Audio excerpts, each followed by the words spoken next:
주님께서 여러분과 함께 성 마르코가 전한 거룩한 복음입니다.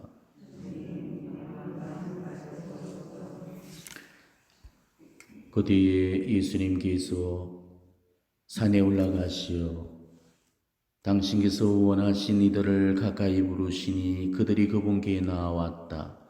그분께서는 12를 세우시고 그들을 사도라 이름하셨다. 그들을 당신과 함께 지내게 하시고 그들을 파견하시어 복음을 선포하게 하시며 마귀들을 쫓아내는 권한을 가지게 하시려는 것이었다. 이렇게 예수님께서 12를 세우셨는데 그들은 베드로라는 이름을 붙여주신 시몬, 천둥의 아들들이라는 뜻으로 보아네르게스라는 이름을 붙여주신 제베데오의 아들 야고보와 그의 동생 요한, 그리고 안드레아, 필립보, 바르톨로메오, 마테오, 토마스, 알페오의 아들 야고보, 타데오, 열혈당원 시몬, 또 예수님을 팔아넘긴 유다 이스카리옷이다. 주님의 말씀입니다.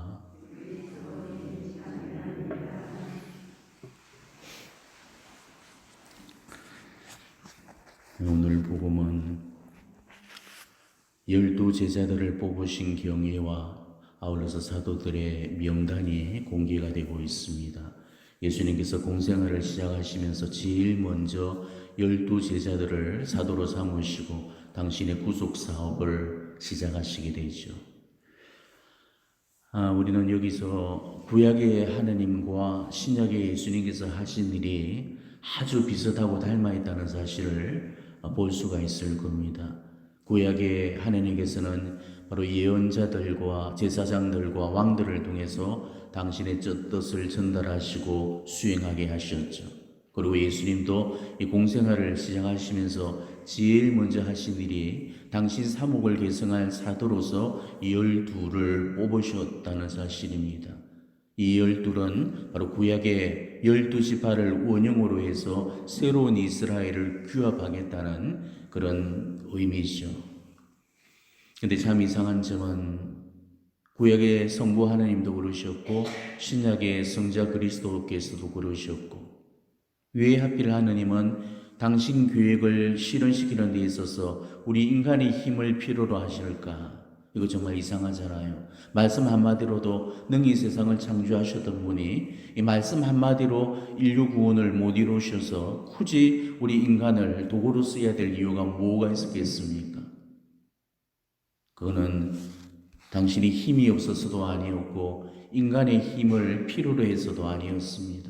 하나님께서 인류 구원을 위한 사업에 인간의 힘을 빌리신 그 까닭은 인간을 매개로 해서 인류를 구원하기를 바라셨기 때문에 그러셨던 거죠.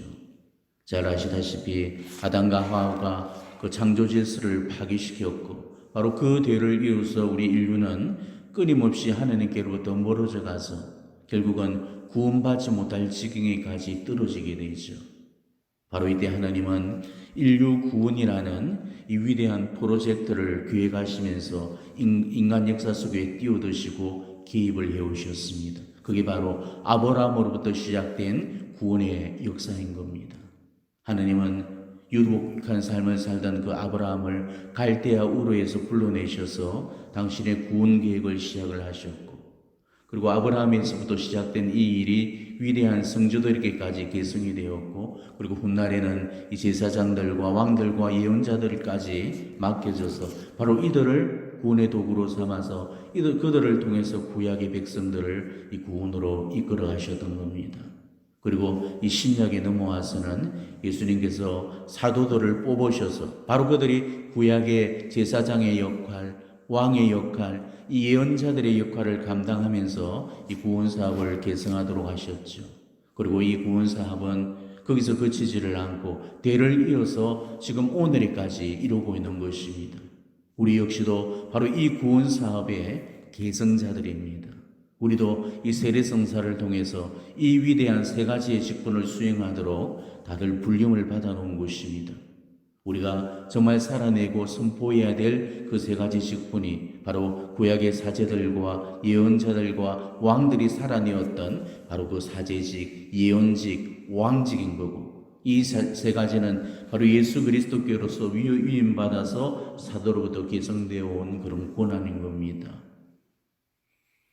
우리 하나님께서는 구원 사업을 벌이실 때 구원의 큰 틀은 당신이 짜셔서 그 계획을 시작하시지만은 그 일을 진행시키고 완수하는 것은 우리 교회에 위임을 하셨습니다. 그래서 가장 먼저 사도들에게 그 일을 맡기셨고, 그 구원 사업의 세세대대로 이어져 와서 오늘에까지 이루고 있고, 바로 이 구원 사업은 우리 인류 구원이 완성되는 세상 종말에까지 계속 되어질 겁니다. 그래서 바로 이 사제도 예수님에 의해서 위임받은 그런 고난으로 사도적인 계승을 잇고 있고 구원 사업을 위해서 투신을 하고 있는 것입니다.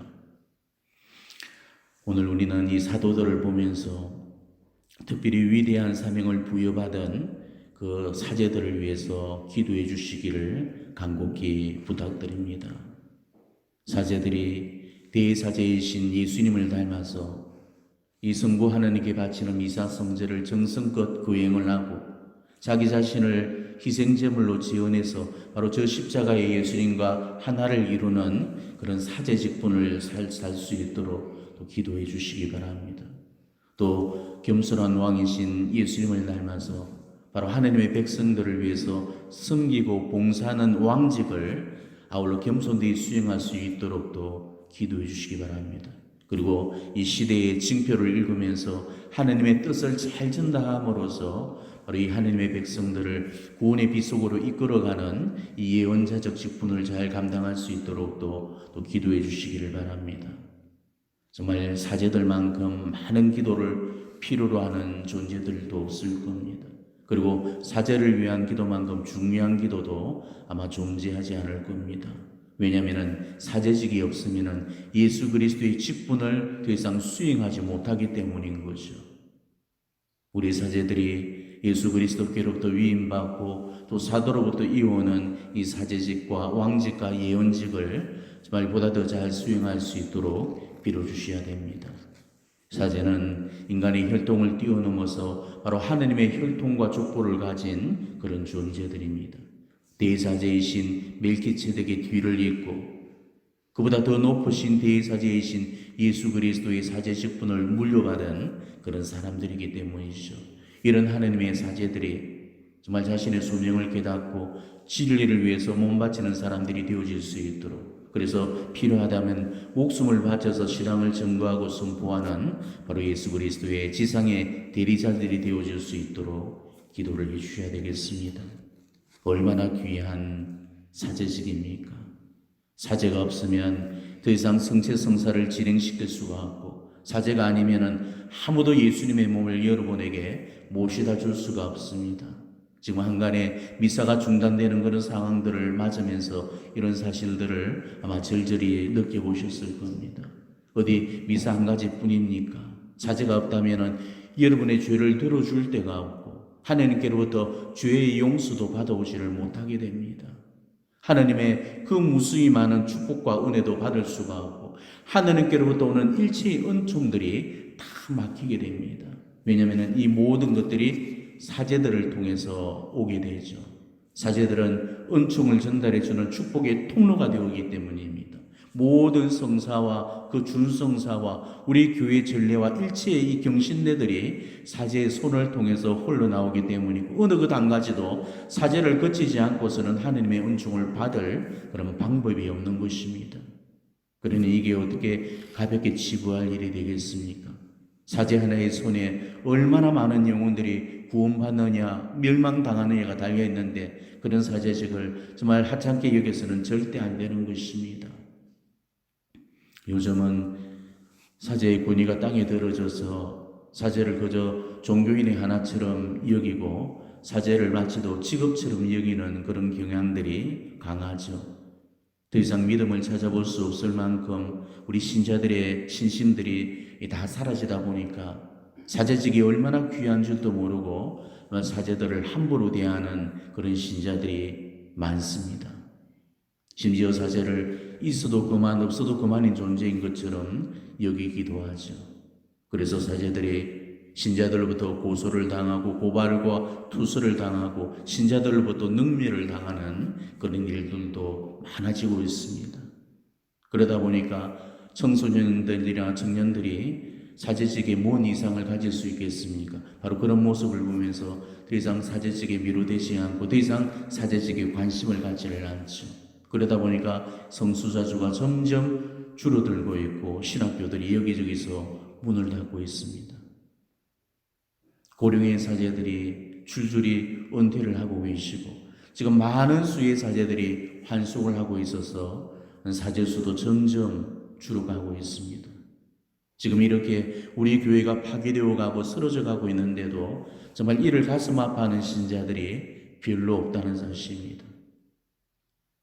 도대체 여러분들이 뭘 잃어버리고 있는지조차 모르고 그걸 아까워하지도 않고 있다는 것이죠. 하지만 훗날에 죽어서 여러분이 연옥에 들게 되면은 정말 하나님께서 여러분들에게 구원에 필요한 어떤 선물을 주셨는가를 정말 낱낱이 깨달으면서 그때 가서야 후회하게 되실 겁니다. 제발 사제직이 멈춰지지 않도록 정말 사제직을 위해서 기도해 주시기를 특별히 당부를 드립니다. 오늘 예수님의 말씀 중에 예수님께서는 당신께서 원하시는 이들을 부르시어 당신과 함께 지내게 하셨다. 오늘 복음에서 가장 눈길을 끄는 대목이죠.